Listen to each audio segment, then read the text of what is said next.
Hey Coach, my name is John Anderson and I'm a senior this year at Appleton East High School.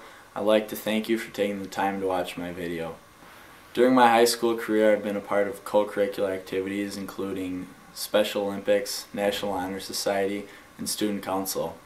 I've also played a number of varsity sports including golf, volleyball, and basketball. I've always had a passion for golf and I've been playing since I was about 8 years old. I've been playing competitively for the past 6 years. The biggest highlight of my golf career came this past spring at the Boys State Golf Tournament. First day I went out and shot a 70 and I was tied for the lead. The second day I got off to a really bad start, but I was able to battle my way back throughout the whole round and I made some real big shots coming down the stretch which helped get me into a playoff.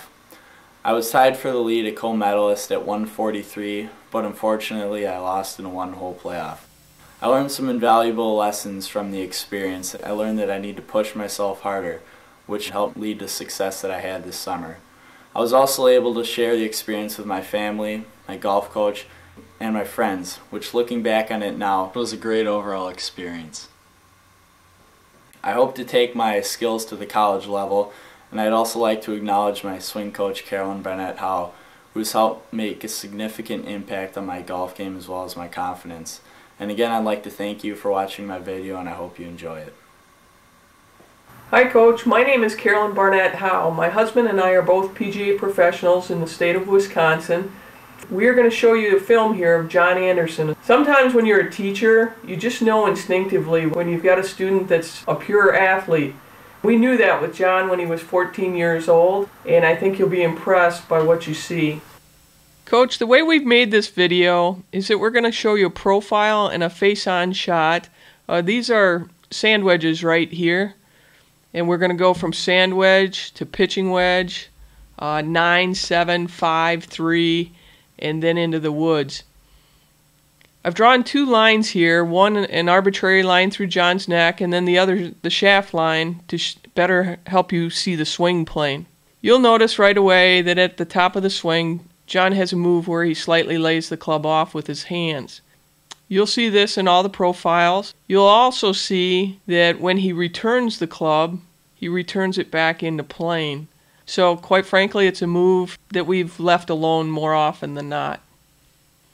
You can see his tempo, his shoulder turn, his hip turn, and his takeaway there, how his hands stay on that shaft line for quite some time until it's up to waist level. You can see his shoulder turn, his hip turn, his lag angle there, and his impact position.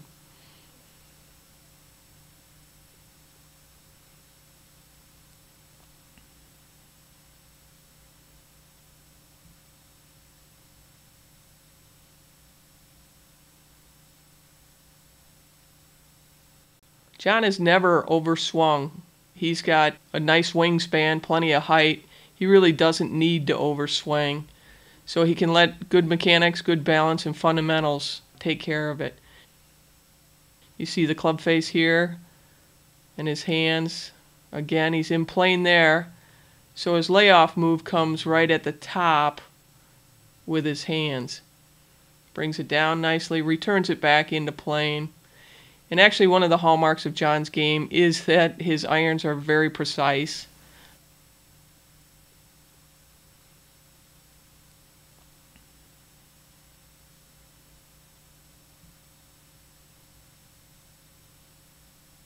Here we have, I believe, a 7-iron. And again, it's just the split view for your purview.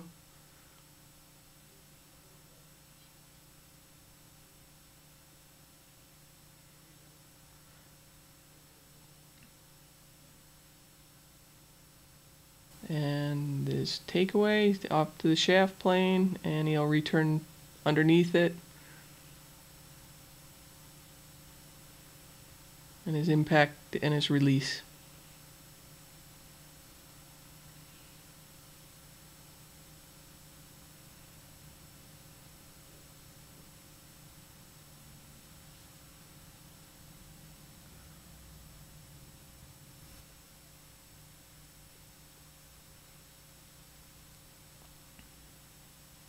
Coach, this is a swing right here with my 3-iron, and This club, along with my forward, which you'll see in about a minute, have been two of my favorite clubs. I love to use them off the tee instead of the driver.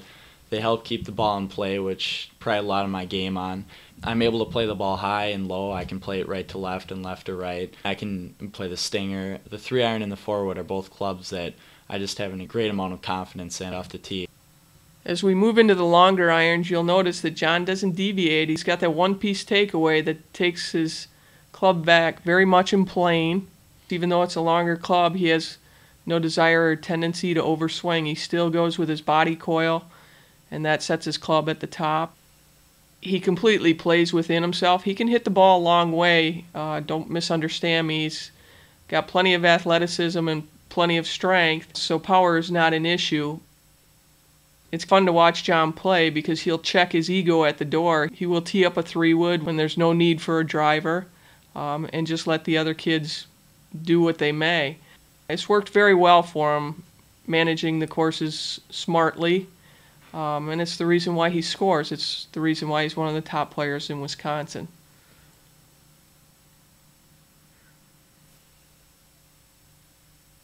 Here we have his 3-wood coach, and again, you're just going to see that he makes the same one-piece takeaway regardless of what the club is, and that's, I believe, why he's such a consistent ball striker.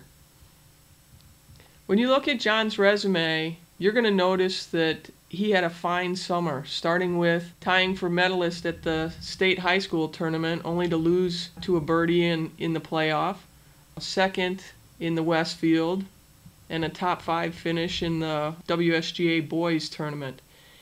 All that with a heavy basketball schedule in between. John very easily would have been Wisconsin's Player of the Year had he played the same number of tournaments as the two boys that came in first and second. However, John splits his time with a very heavy and competitive basketball schedule. So what you have here is a very talented golfer who's also a very talented basketball player.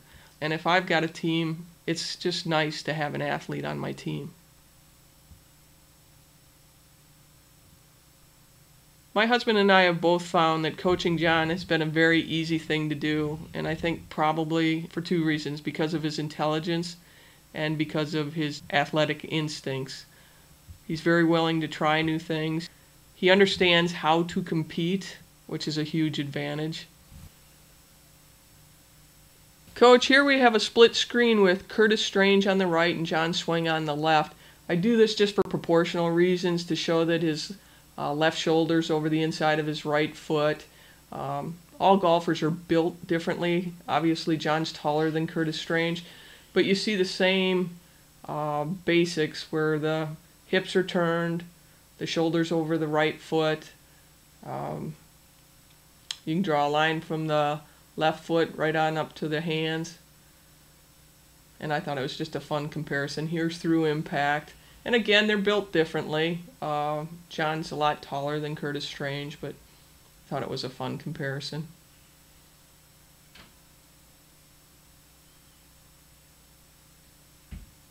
John gets great extension on his golf shots.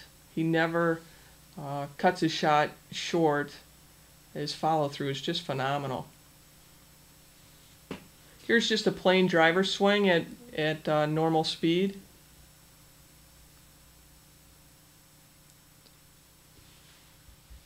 Coach, the thing I look at most when I step on the tee is keeping the ball in play, and while I can hit it out there 300 yards with the big hitters, I normally average about 275 yards, but the thing is that I always keep the ball in play, and I try to limit the number of mistakes that I have, especially off the tee where it's most common. And that's also the reason why I like to play so many 3-woods and 3-irons. This screen right here I used just to show John's setup and his spine angle through the swing, and I use Tiger as a comparison. This is an old swing of Tiger's, but I think it works. So John does lose his spine angle a tiny bit here. He could work at it a little bit harder to be at the level Tiger is, but honestly there aren't many folks that are at that level. Typically I think he does a pretty nice job of keeping his spine angle. I like his posture, and I like his move through the ball. This is the stinger shot. or the wind shot, if you may.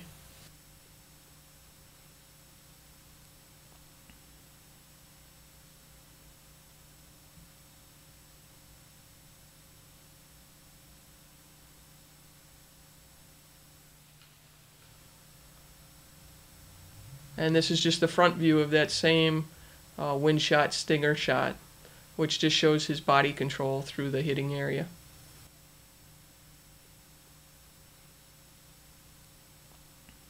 Here I just thought I'd show you some 3/4 wedges or some less than full wedges.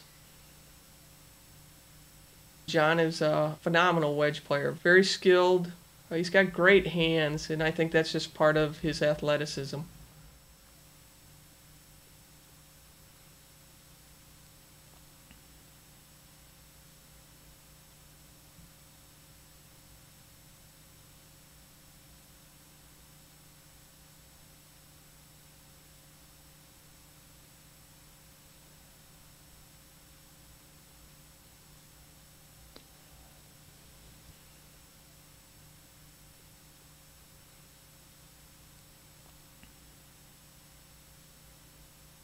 And we're just slowing it down to less than 3/4, little half wedges, again, just to show his body rotation through the ball.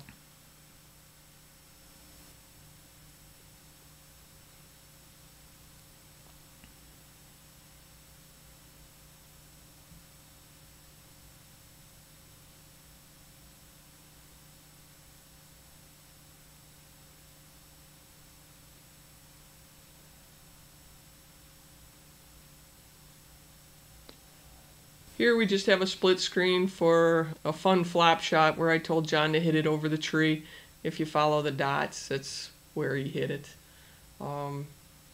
Like most of the good players in the state, you have to have command of your wedges, whether it's a flop shot or around the green, and John certainly has that.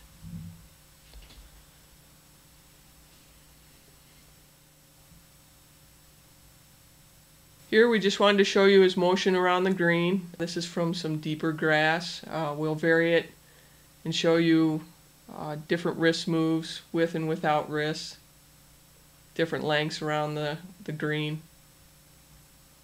And again, he's got command of them all. He feels very confident playing these shots, and he's just got great touch, and I think that's all from his athletic background. This is a tight lie pitch and run shot. We moved onto the collar just to show you this.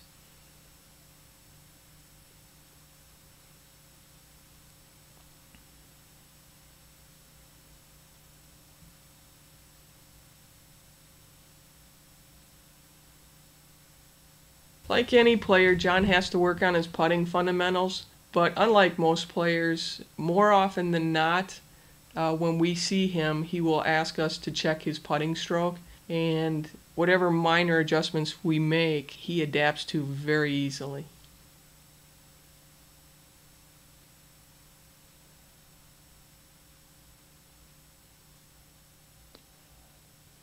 Coach, I've always felt that putting has been the best part of my game.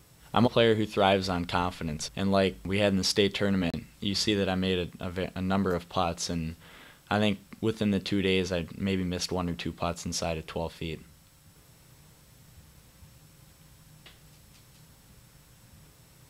Coach, you're going to get tapes from a lot of really quality players, and you're going to have to make some tough decisions. If you want a scholar athlete, a very bright, talented player, then take a hard look at John's resume. He's proven that he's one of the best players in the state of Wisconsin, and he's balanced that with a very competitive basketball season. Had he had the time or opportunity to play AJGA events, I am confident that he would have done very, very well. In life, everybody's got to make choices, and John made a choice to be a very well-rounded individual. I can assure you that if you asked him to be on your team, you would be very pleased with your choice.